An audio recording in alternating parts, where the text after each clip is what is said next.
Welcome to Minding Your Business, the show for incredibly talented entrepreneurs. I'm your host, June Middleton. Our guest this evening, back for the second time, I'm happy to say, is the very talented, creative guitarist and composer and arranger, Assaf Kehati. Featured with him this evening, we have Yoni Marianer on the double bass and Peter Traunmueller on drums. I am pleased to have them on the show, and they will be playing My Little Son, the Assaf Kehati Trio. Take it away, gentlemen.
Oh, that was wonderful, wonderful. Assaf, please come join me.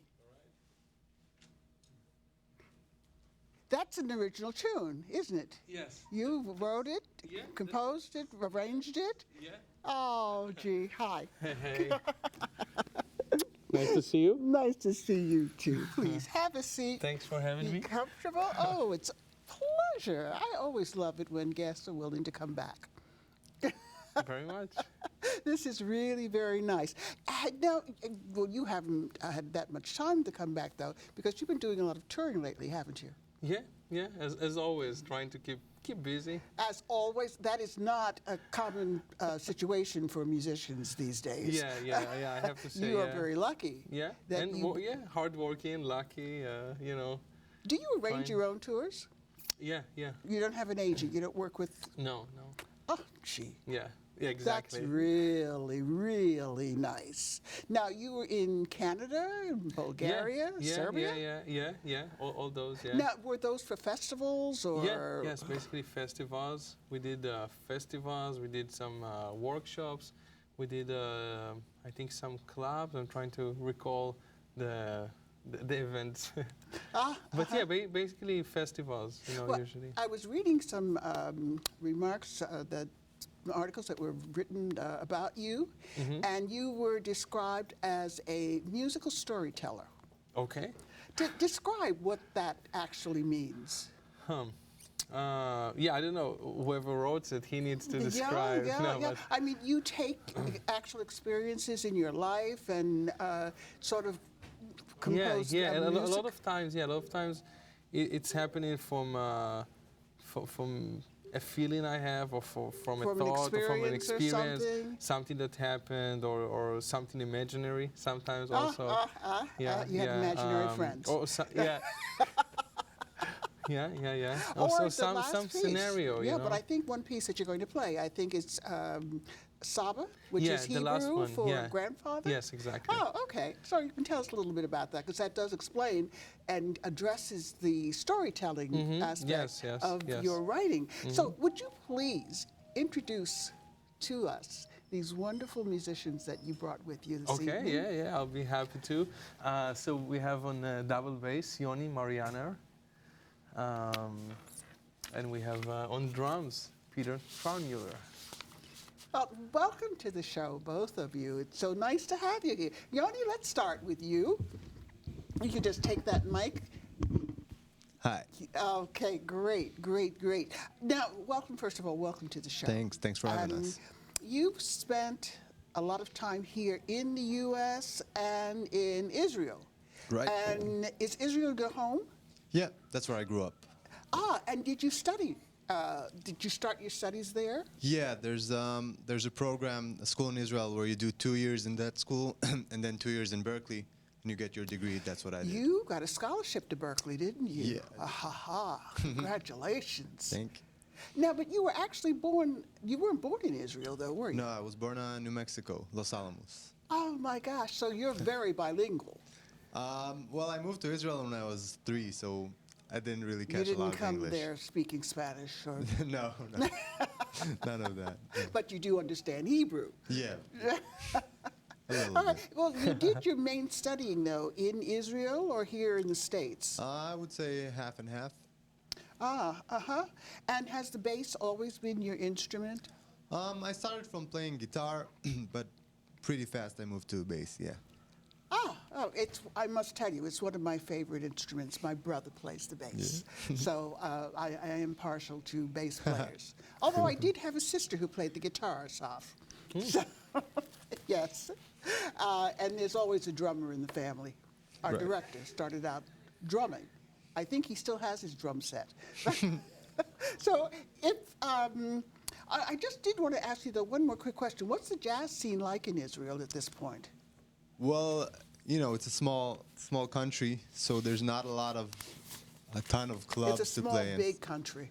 Big, small, big, okay. But there's definitely a lot of great musicians that come out of there all the time. I know. I've had a lot of them on the yeah. show, I'm happy to say. A lot of them live here in New York, yeah. Yeah.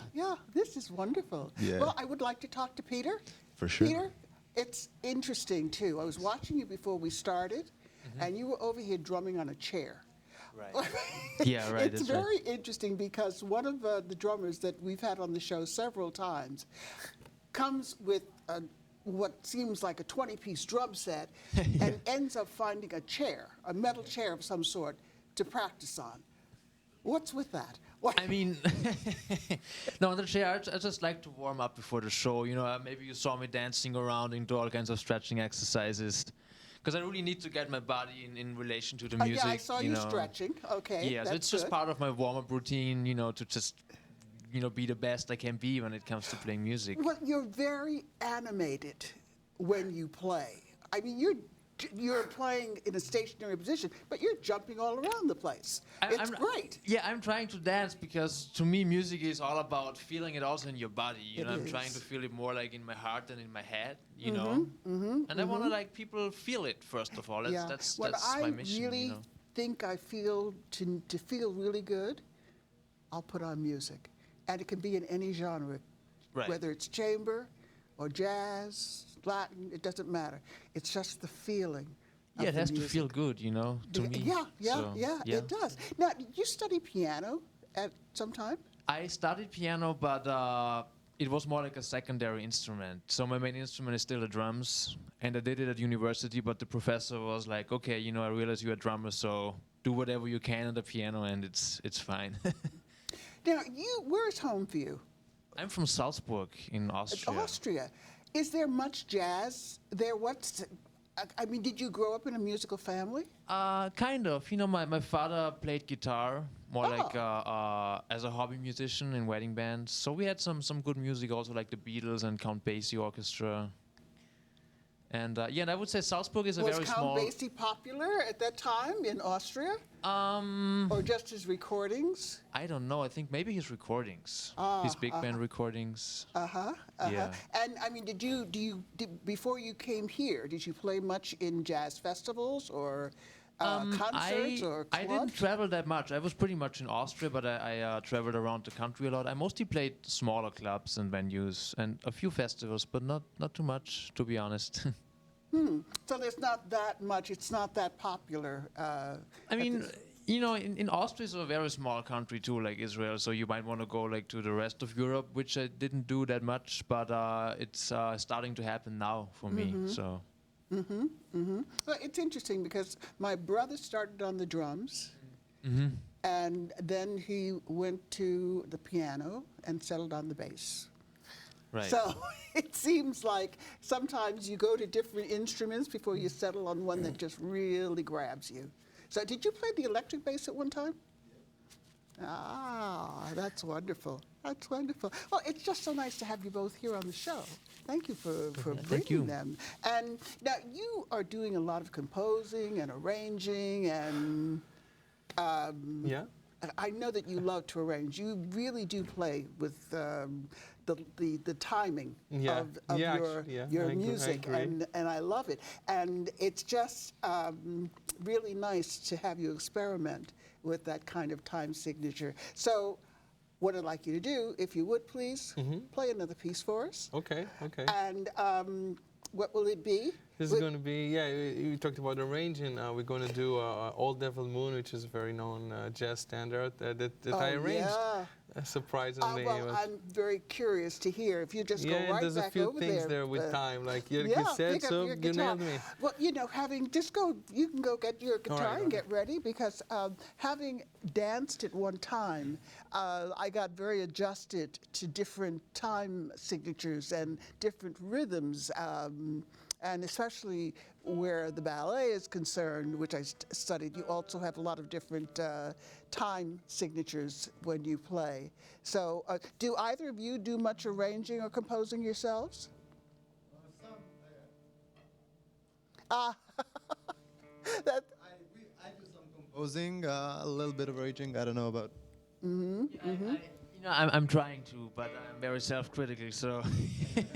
With all of this rhythm that you have in your system, you ought to be doing it. So if you want to just pass that mic back over and get it in its place, and we are going to hear now your arrangement, Assaf, of Old Devil Moon. Please, hit it.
Terrific.